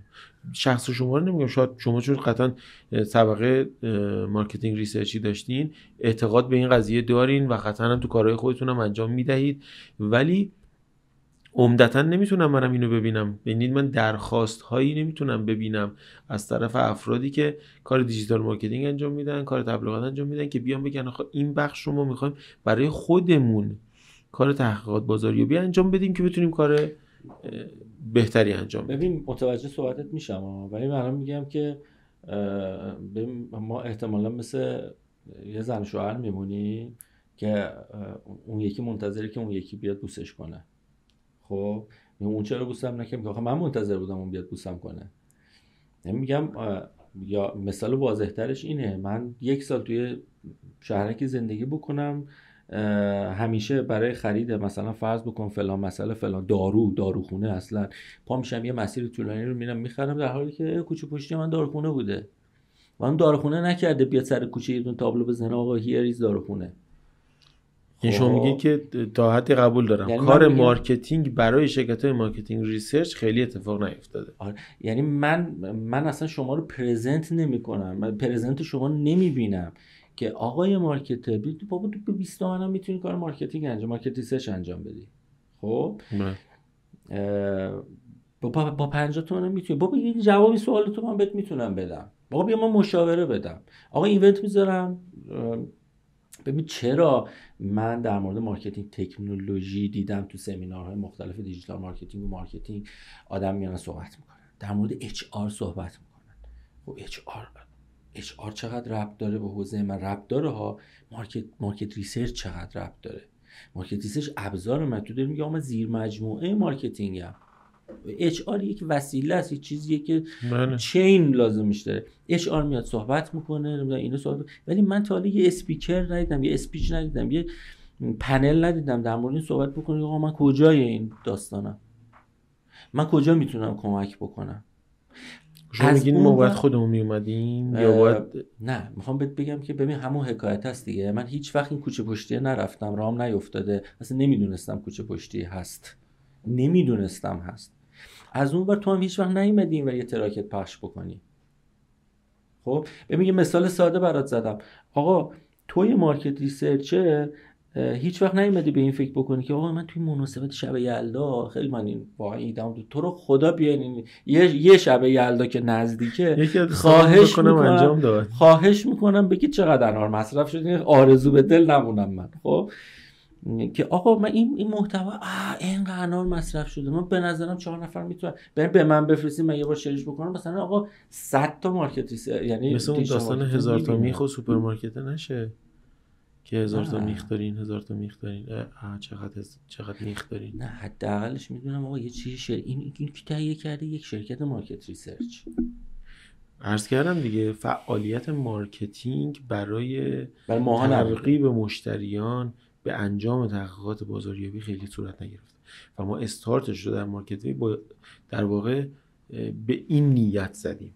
یعنی میگم که مثلا من یه بار با اسم میبرم، من مشکل با اسم بردن ندارم، داشتم با راهنما کالج صحبت میکردم، نیرو میخواستم، زنگ زدم گفتم شما این همه دوره میذارین نیرو معرفی میکنید؟ بله معرفی میکنیم. آقایون راهنما هیچ نیرویی از سمت شما با هم معرفی نشد، یه تماس گرفتن و تمام. گفتم آقا شما یک دوره جامع دیجیتال مارکتینگ گذاشتی 6 ماه 1 سال، حالا هر مدتی یه آدمی رو میاری از صفر میکنیش دیجیتال مارکتر، میشه یه کارگاه 3 ساعت هم توش بگنجونی؟ اخلاق سازمانی، سلسله مراتب سازمانی، چگونه مرخصی بگیری، مرخصی یعنی چه، حق و حقوق من چی، حق و حقوق کارفرما، میشه اینو بذاری؟ نمیذاره. آقا خب به همین مثالی که من زدم شما بیا تو دوره یه دونه بذار، آقا یه نفر 3 ساعت بیاد بگه وات از مارکت ریسرچ، چه کارهایی میشه انجام داد؟ نیست. دوباره توی این قضیه هم اگه بخوام بگم یه ذره یه دنیایی باز میشه. آره. تو هر کدوم از شاخه‌ای که بخوام وارد شم میفهمم تو، یعنی تو هم یعنی خودت هم میگی آقا خب بابا شما خودتون هم هیچ وقت نمیاد سمت ما، من قبول دارم، ولی حداقل طیف متفاوت کاملا وجود داره. یه عده‌ای که تحقیقات بازاریابی رو اصلا نمیشناسن، حتی اگر تو حوزه‌های مارکتینگ خیلی بروز وارد شده باشن اصلا هیچ شناختی از تحقیقات بازار ندارن، انگار که اتفاق نیفتاده. یه عده‌ای میشناسن هنوز ازش استفاده نکردن. اگر اون قسمتی که دارن استفاده میکنن رو بذاریم کنار، اون قسمتی که نمیشناسن خیلی فاجعه آمیزه. یعنی ما الان از انتخابات ریاست جمهوری آمریکا گرفته تا هر چیزی که در دنیا شما بخوای فکرشو بکنی، من اینجا نوشتم گاورمنت، ازتم سوال خواهم کرد. خواهش میکنم. داره بر مبنای تحقیقات بازار صحبت میکنه. یعنی شما حتی کمپینایی که برای قبل از ریاست جمهوری میرن، همه نظرات مردم بر اساس نظراتی که از تحقیقات بازار میاد بیرون داره تغییر میکنه. یعنی میگن این ایالتی این اتفاق افتاد، اون ایالتی این اتفاق افتاد، پیش بینی ها اینقدره. یعنی ولی هیچ جای ایران ما نمیتونیم یه همچین چیزی رو ببینیم، یعنی بر این مبنا اتفاقی افتاده باشه. حالا بحث انحصار توی این قضیه رو که کنار بذاریم، میزان اعتماد به انجام تحقیقات رو دارم میگم. یعنی ما اصلا اعتقاد نداریم، اعتقاده نیست. یعنی یه نفر میخواد اگه این لیوانو بره تولید بکنه، نمیاد بگه آقا من چند تا نمونه از این لیوان اصلا هست، نیاز مشتری رو برم بسنجم چقدر به این نیاز داره، به این ابعاد، به این سایز. یا نه خیلی از مشتریان داریم که توی ایران از بزرگان صنعت خودشون هستن، فقط با یه سفر خارجی که میرن و محصول تو فروشگاهایی که اونا که میبینن توی ایران تولید میکنن، نه هر مبنای نیاز مردم ایران. یه جاهایی خوبه ها، یه جاهایی مثل اپل ممکنه خوب باشه، محصولی رو تولید میکنم انقدر فروش و بازاریابی خوبی روش انجام میدم که اون محصول همه دوست داشته باشن، ولی اونم نمیتونه نیاز مصرف کنندش رو بذاره کنار. اینکه داغ باشه دو گوشی، اینکه صفحه بشکنه، اینکه ضد آب باشه، اینا همه از نیاز مشتری داره انتقال پیدا میکنه. یه روزی یه دوستی به من خیلی حرف جالبی زد، گفت جاده ابریشم اون زمان که وجود داشته و تجار محصول از این ور دنیا میبردن اون ور دنیا، داشتن تحقیقات بازاریابی انجام میدادن. بهش فکر نکرده بودم ولی راست میگفت. این تاجره میرفته مثلا چین، نگاه میکرده مردم اونجا چی میخوان، میومده ایران اون محصول رو برمی داشته میبرده برای اون چینیه. همزمان اونجا یه سری محصول رو میدیده که توی ایران نبوده، میومده اونو میآورده برای ایرانیا و داشته دائم تحقیقات بازاریابی میکرده. اصلا یه سیکل بوده دیگه. یه سیکل بوده، چه اروپاش بیارم نبوده. یعنی داشته تحقیقات میکرده و میدیده، مشاهده میکرده، ابزرویشن داشته اتفاق میافتاده که چه چیزی رو بیارم اینجا میخوان و چه چیزی اینجا نیازه. ولی این اتفاقه درست برداشت نشده، یعنی اینو به دید تحقیقات بازار بهش نگاه نکردن.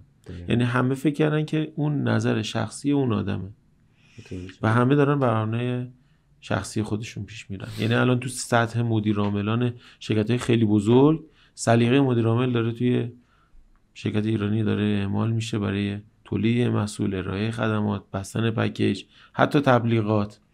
تو تبلیغ چی دیده بشه، چه رنگی باشه، چه کاری صورت بگیره. من یه لایه میام بالاتر میگم مثلا ما اعتمادمون متخصص کمه که متخصص رو جوابشو یا ریکامندشو مبنی بر اینکه برو دیتا استفاده کن رو قبول نمی‌کنیم دیگه. یه ایراد بزرگش برمیگره به خودمون. چه ما در شرکت‌های تحقیقات بازاریابی، چه اون متخصصینی که شما در لایه بالاتر بهش میگی. داده‌ای با کیفیت ارائه نشده. یعنی شرکت تحقیقات بازاریابی اومده یه کاری انجام داده، دیتاش به درد هیچ چیز اون شرکت نخورده. یعنی نتونسته ازش استفاده بکنه. احساس کرده هزینه شده، هزینه از بین رفته. یه سری هم نمیخوام برم توی یه کوچولو در مورد انواعش هم صحبت بکنیم. یه سری شرکت هستن یه سری داده ها رو کلا تولید میکنن، تو میتونی بخری. خب اینجا میخوام وارد بحث سفارش تحقیقات. چی گفتی؟ سندیکایی.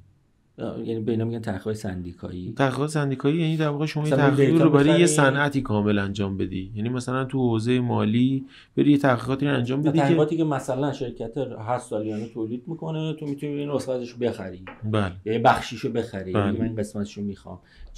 اینا چه جوری ان و تو چه صنعتی معمولا تو ایران داری؟ اصلا داریم تو ایران؟ بله داریم. در چه صنعتی وجود داره؟ تو همه صنایع هست، ولی عمدتاً باز تو اف ام سی جی ها بیشتره.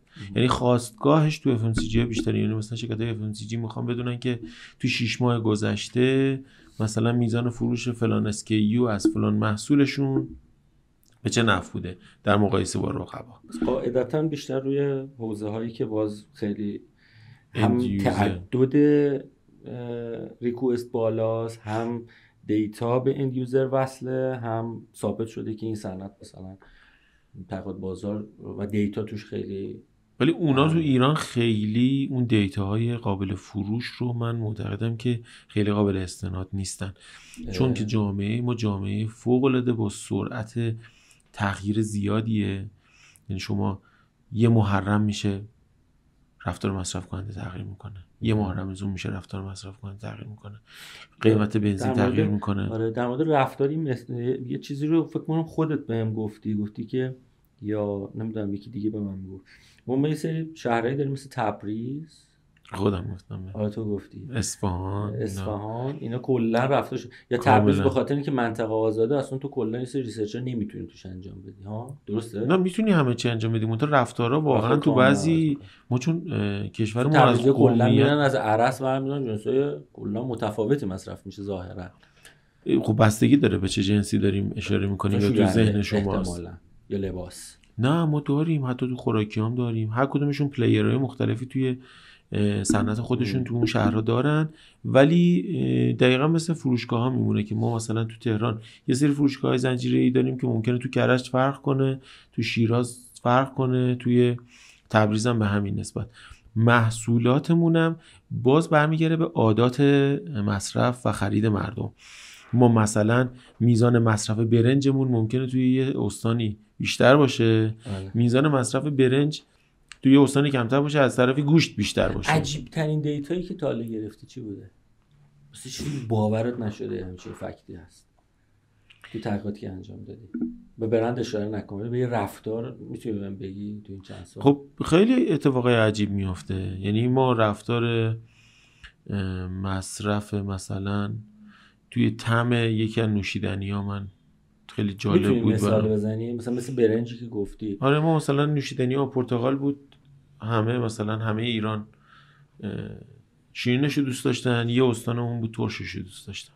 میتونی کدوم استان بود؟ اصفهان ترش دوست داشتن.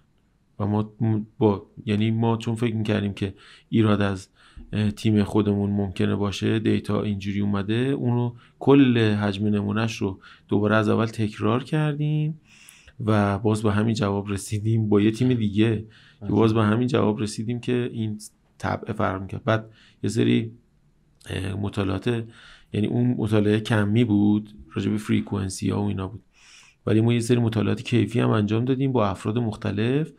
خودمون که متوجه بشیم که این دیتایی که اومدیم یعنی واقعا همینطوره و واقعا همینطور بود. میتونی از چیزای عجیب بازم بهم بگی؟ از اتفاقای عجیب دیگه‌ای که میفته اعتماد به برخی از فروشگاه هست، مثلا یا برند هست. تو مشهد ما داشتیم مثلا مردم یه فروشگاه یه برندی رو یه جوری میدیدن که توی یه شهر دیگه یه جوری دیگه میدیدن. تعجب آور بود برات؟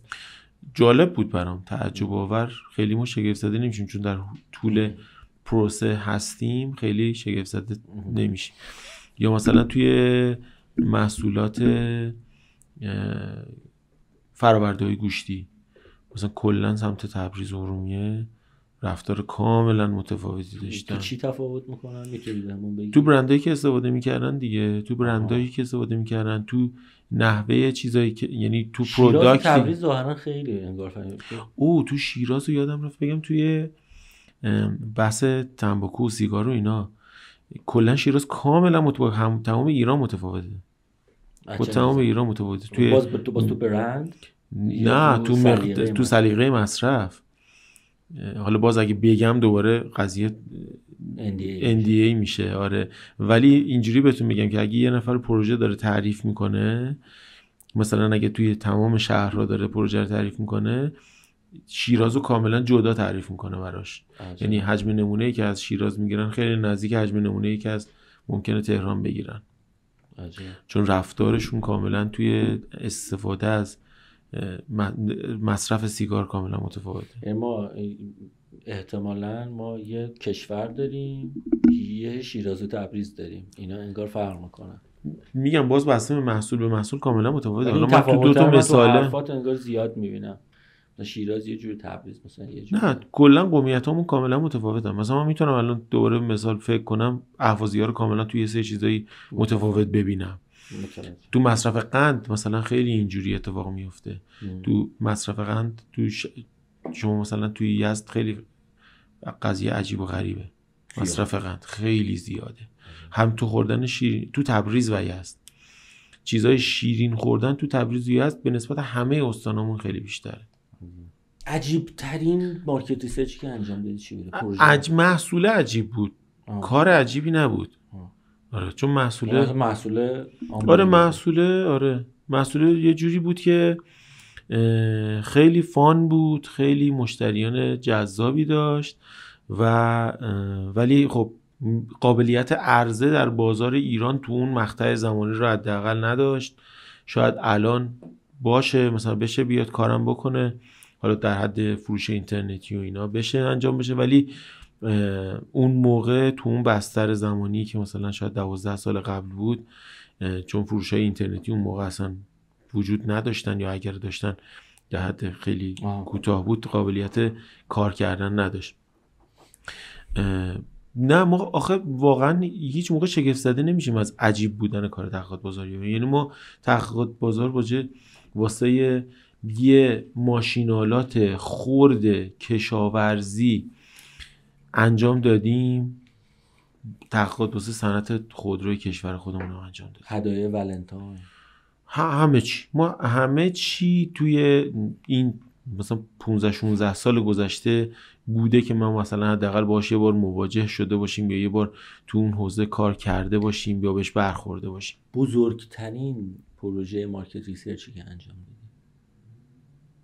نمیخوام بگی مال کی بوده، مثلا بگو من انقدر تعداد نمونه داشتم یا انقدر ریکروتر داشتم، انقدر نیروی انسانی انجام شد. پروژه های بزرگی که داشتیم شاید با یک پروژه بزرگ نبوده. خب یعنی در طول زمان چندین پروژه برای یک مشتری انجام دادیم که جمعش خب خیلی پروژه بزرگی می شده. نه، یک پروژه حالا اینی که الان توی ذهنم هست، یه پروژه داشتیم واسه مشتری که 60,000 نمونه مصاحبه داشت. 60,000 موفق. 60,000 مصاحبه که هر کدومش سنسی بهمون بدی 60,000 مصاحبه موفق یعنی چی؟ یعنی چند نفر شما باشون صحبت بکنید که چند نفرشون بیان که بشه 60,000 تا مصاحبه؟ و مصاحبه چقدری؟ 45 دقیقه مصاحبه بود. 40 دقیقه حداقل حضوری. 60,000 تا مصاحبه حضوری. آره اون بزرگ 60,000 تا تلفنی خیلی مصاحبه بزرگ، یعنی پروژه بزرگی حساب نمیشه.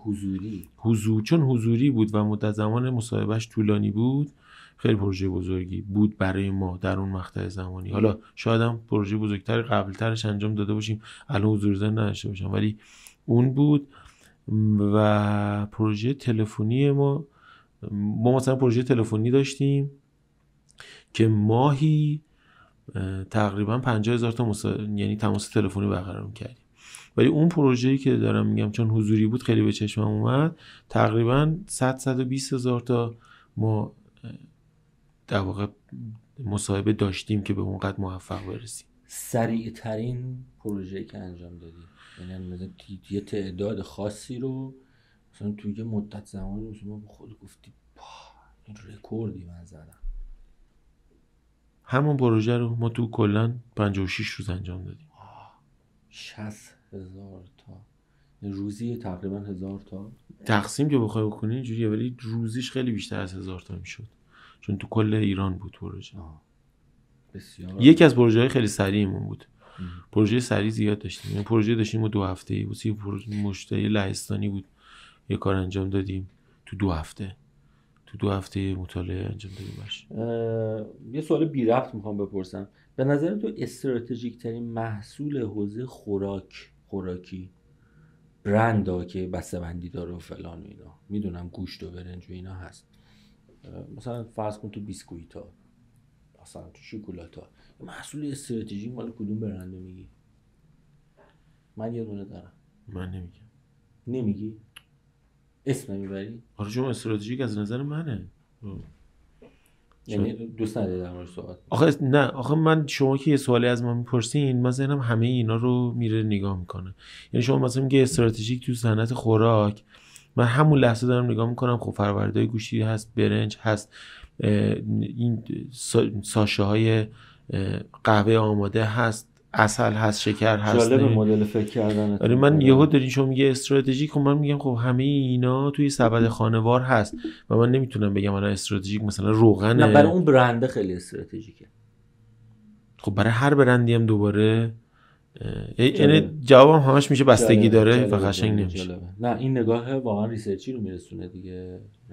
هر کدومش مرور زمان اونقدر چیز شدی که آره. 2 تا سوال آخرام میپرسم، از همه مهمونام میپرسم. نظر در مورد نسل زد چیه و فکر میکنی که اینها با این روحیاتی که دارن آیا مسیرشون آسان‌تر از ماست؟ یعنی منظورم اینه که اونها کلا وضعیت بهتری دارن از نظر شخصیتی یا فکر میکنی باگایی دارن که خطرناکه؟ ببین نسل زدی که ما داریم صحبتشو میکنیم نسلی که به هر حال در معرض اطلاعات زیادی قرار داره، یعنی به قول معروف اکسپوز داره میشه با حجم زیادی از اطلاعات. ورودش به جامعه خیلی سریعتر اتفاق افتاده. ورود به جامعه رو من چطور میگم؟ شما وقتی که دوران کودکی ما رو مثلا تو 40 سال قبل 35 سال قبل که کودکیمون رو بخوام در نظر بگیرم، ما خب بازی میکردیم، هم محله‌ای داشتیم، جامعهمون تشکیل شده بود از خانواده، محله و اون محیطی که میتونستیم با دوچرخه طی بکنیم. جامعه بزرگی جامعهمون اینقدر بود. کجا وارد جامعه شدیم؟ در زمان دانشگاه. یعنی حتی در طول مدرسه هم ما وارد جامعه نشدیم، اسمش ورود به جامعه بود، ولی فقط این کامیونیتیمون یه مقداری مرزش بزرگتر شد. یعنی ما اومدیم وارد یه محیطی به نام محیط مدرسه شدیم، این محیط مدرسه یه ذره بزرگتر شد با اون دوستان مدرسه و مسیری که حالا تا مدرسه طی می‌کردیم که چقدر نزدیک به خونه‌مون بوده باشه، و جایی وارد جامعه شدیم که دیگه دانشگاه شده بود و از دانشگاه فارغ التحصیل شده بودیم، بعد می‌رفتیم وارد محیط کار می‌شدیم و با جامعه یعنی مواجه شدیم با جامعه. ولی نسل زد الان از بد و تولد وارد، یعنی بد و تولد نه که نه، ولی زمانی که میتونه ارتباط برقرار بکنه، از زمانی که موبایل دستش میاد وارد جامعه شده، چون موبایل کل جامعه است.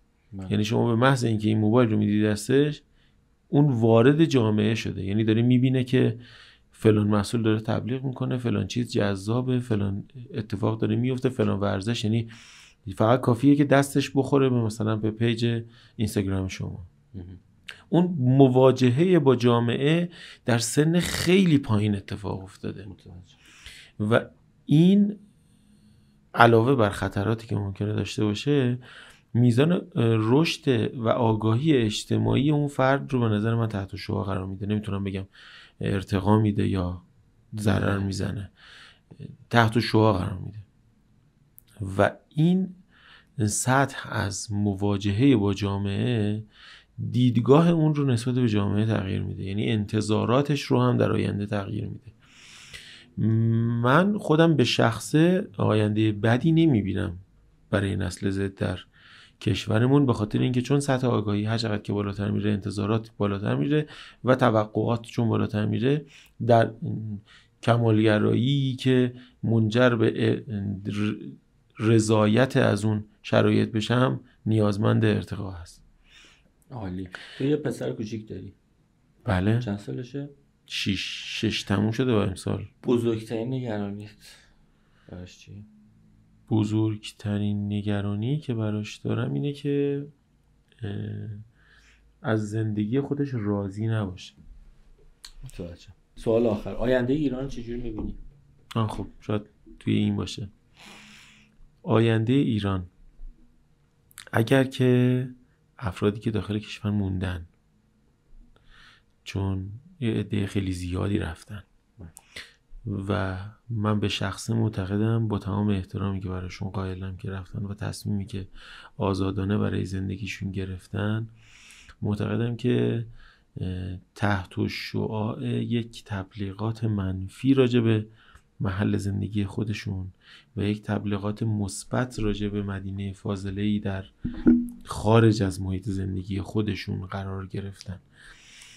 قطعا کسانی که این تصمیم گرفتن یکی از سخت ترین تصمیمات زندگیشون رو گرفتن و من در جایگاهی نیستم که واقعا چه قضاوتشون بکنم چه بخوام بگم کار درست یا غلطی انجام دادن، ولی با توجه به شناختی که در مدت زمانی که زندگی کردم خارج از این کشور به دست آوردم و امکانات و شرایطی که در حال حاضر کشور خودم حتی میبینم و این رو مثال میزنم، چه از کیفیت خطوط مترو، از دیتیلش، کیفیت ایستگاه، قطار، زمانبندی، نظافت، همه آیتم با آیتمش، حتی از گیتاش، فروش بلیتش، تکنولوژیش، هر چیزیش، از این گرفته تا خدمات شهرداری، پارکایی که توی شهر داریم، امکاناتی که داریم، حتی صنعت پوشاک کشورمون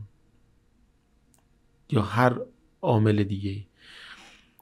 من خودم معتقدم فارغ از نگاهی که ممکنه که بعد از گفتن این حرف نسبت به من ایجاد بشه که دارم طرفداری از حکومت یا غیره رو میکنم، معتقدم که اینجا شرایط خیلی بهتره. شرایط اقتصادی که به مردم تحمیل میشه به خاطر شرایط، یعنی اتفاقات مختلفی که در طول سالیان مختلف میفته و این نوسانات نرخایی که برای مردم اتفاق میفته، باز به شرایطی که توی اونجا داره اتفاق میفته، به عنوان مثال خود کشور کانادا رو بخوام بزنم، قابل مقایسه نیست. یعنی شما میزان تورم توی کانادا رو حتی فقط بخواین مقایسه بکنین با ما، خیلی وضعیت بهتری نمیتونیم بگین داره، ولی هیچ کس نیست که بیاد اینا رو یه ریسرچر داره میگه دیگه. بله دیگه، یعنی هیچ کس نمیاد بگه، تو هیچ شما رسانه‌ای نمیای میزان تورم کانادا رو بشنوی، چون کسی نیست. یعنی شما اصلا حتی برات سوالم شاید پیش نیومد آقا میزان تورم در کانادا در طی 20 سال گذشته، 15 سال گذشته و 5 سال گذشته چقدره، ولی اینجا رو آمار ما رو الان شما یکی از روستاهای اسکاتلند هم که بپرسین میدونن تورم در ایران چقدره. آقای مهدی نجاری، مجددا از شما تشکر میکنم که در برنامه من حضور پیدا کردید و صمیمانه آرزو میکنم که افرادی مثل شما که باور دارن ایران جای خوبیه برای زندگی، علیرغم همین مشکلاتی که داره، بیشتر بشن تو جامعه.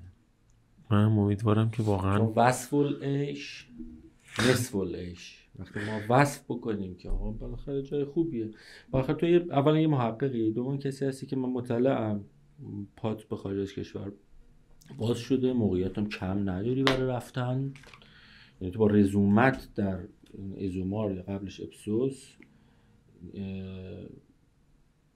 به نظر من و شرکت قبلی که سینوویت، درسته؟ بله مثلا راحت میتونی بری و اینکه انتخاب کردی اینجا باشی، به عنوان محقق داری اینو میگی، به عنوان ریسرچر داری اینو میگی، به عنوان کسی که میتونه بره و به عنوان کسی که کم نرفته این ور اون ور داری اینو میگی. به نظر من حداقل حرفت ولیدتر و معتبرتر از خیلی ها میتونه باشه. این باور باید در درون ما چون تو سوگیری رو خیلی خوب میفهمی.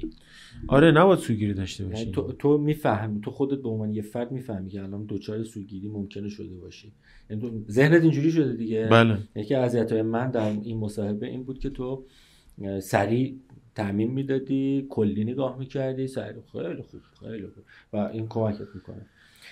مرسی و آرزو موفقیت میکنم. سلامت باشی. منم خیلی متشکرم از اینکه این فرصت در اختیارم قرار گرفت. البته که خیلی خوب بود که این تاک شو بود، یعنی خیلی با سبک غیر رسمی و خوب بود و واقعا احساس راحتی کردم در حین صحبت ها و واقعا تنها آرزویی که دارم اینه که همه مردم، تمام افرادی که محل زندگیشون، خانوادهشون، اطرافیانشون دوست دارن به این آگاهی برسن که اینجا و کشور خودمون رو فارغ از همه غر زدنامون تبدیل به جای بهتری بکنیم برای زندگی که خودمون ازش لذت ببریم.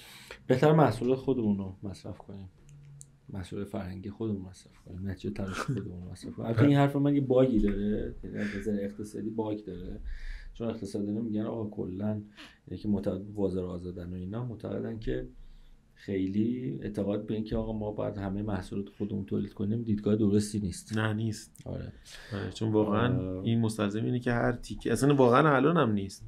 شما هر محصولی که تولید می‌کنید تا هم محصولاتی که الان داخل کشور بهتره خودمون کریئتور باشیم، یه ذره سعی کنیم این کریئیشن داشته باشیم.